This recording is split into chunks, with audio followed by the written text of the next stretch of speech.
Bien, bonjour à toutes, bonjour à tous. Merci à vous d'être venus à cette heure extrêmement matinale. Merci à celles et ceux qui étaient là dès 8h30. Désolé pour le petit retard que nous avons pris, mais nous allons commencer. Et comme je vais faire très court, celles et ceux qui me connaissent savent que c'est relève de l'exploit. Et comme on parle du temps, on va essayer d'être dans l'accélération du temps des introductions, de l'introduction en tout cas, puisqu'il n'y en a qu'une. Et ça permettra de rattraper un peu le retard. Vous avez évidemment sur vos sièges le programme de la journée, donc je ne vais pas vous en faire lecture. J'espère que la programmation comblera vos attentes et que chacune et chacun trouvera matière à réflexion. Bien, mesdames, messieurs, chers amis, je veux donc vous remercier de votre présence et remercier toutes celles et tous ceux qui ont participé à l'organisation, à la préparation de cette journée. Évidemment, d'abord à mon équipe parlementaire, à Théo, à Adrien, à Antonin, à Kenza qui nous rejoindra dans la matinée mais qui est actuellement en circonscription puisque peut-être recevons-nous une ministre, mais comme on ne sait, on n'est plus prévenu de rien maintenant et que les déplacements ministériels sont un petit peu improvisés ou en tout cas pas forcément annoncés. Elle sera parmi nous cet après-midi, mais elle est présente à Mantes-la-Jolie à l'inauguration d'un stade ce matin. À Emma également, qui est en stage dans notre équipe. Je me rendais compte hier que ça faisait même pas un mois qu'elle était là. On a l'impression que ça fait un an déjà qu'elle est auprès de nous et qui a beaucoup contribué avec le reste de l'équipe à la préparation de ce colloque. Un grand merci à Éric Deshaies, que je ne vois plus, mais qui est là-bas, à Éric Deshaies, à Stéphanie Debauche, que j'ai vu, et à Mathilde Mola, qui animeront les différentes tables rondes aujourd'hui. Merci à vous trois pour votre implication, votre présence et cette animation dont je ne doute pas qu'elle permettra d'avoir des échanges nourris et intéressants. Merci à toi, ma chère Léonore, de ta présence ce matin.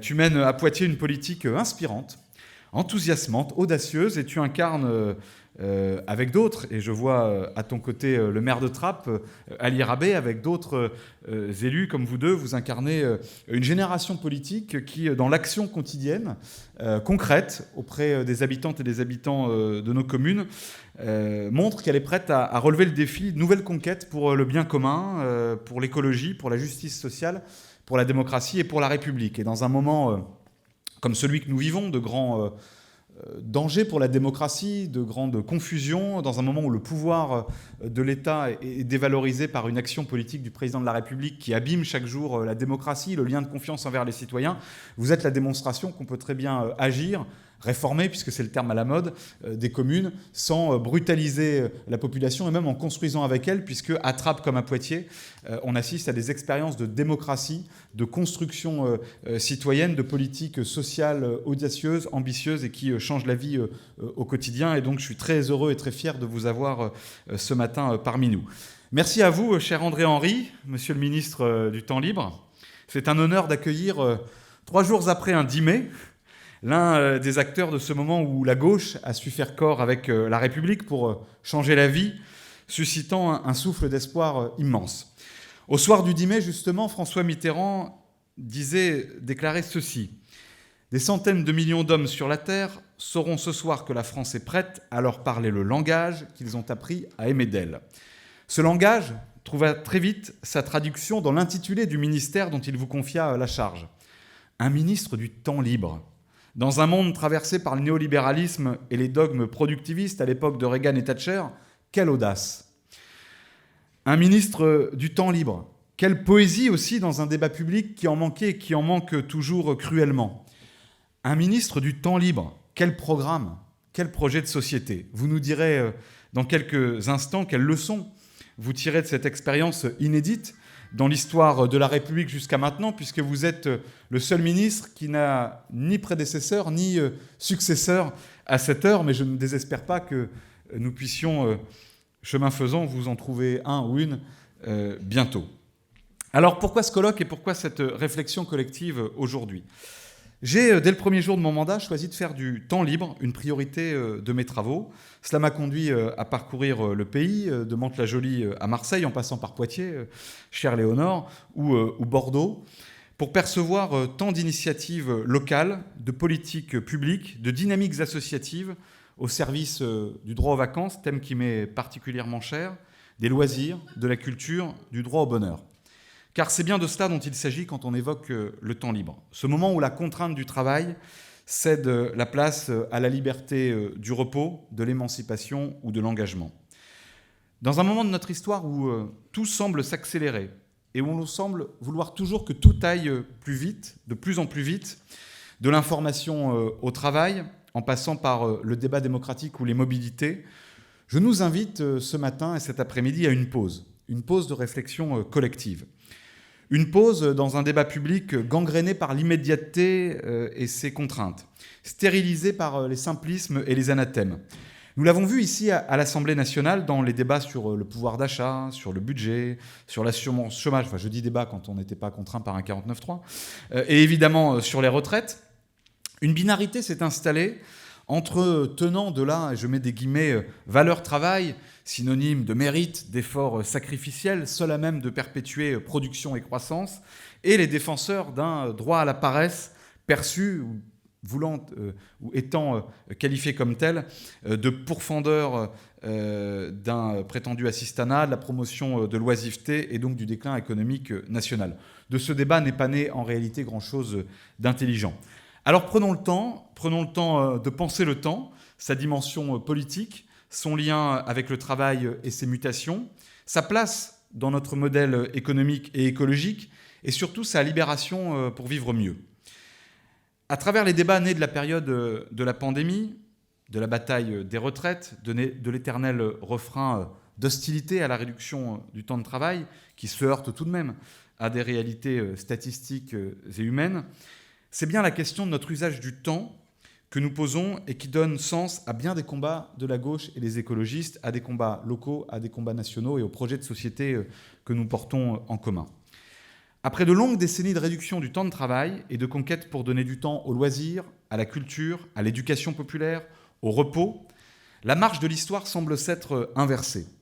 L'ère du travailler plus s'est imposée en dépit de la nécessité de partager le temps de travail pour travailler moins, travailler mieux, travailler tous. Dans la semaine, l'année ou la vie, il nous faudrait renoncer à profiter des gains de productivité pour toujours produire et consommer davantage. En préparant ce colloque, j'ai redécouvert ou retrouvé André Gorz qui écrivait ceci qui, je crois, résume bien ce que nous vivons et la période que nous vivons. Une perspective nouvelle s'ouvre ainsi à nous, la construction d'une civilisation du temps libéré. Mais au lieu d'y voir une tâche exaltante, nos sociétés tournent le dos à cette perspective et présentent la libération du temps comme une calamité.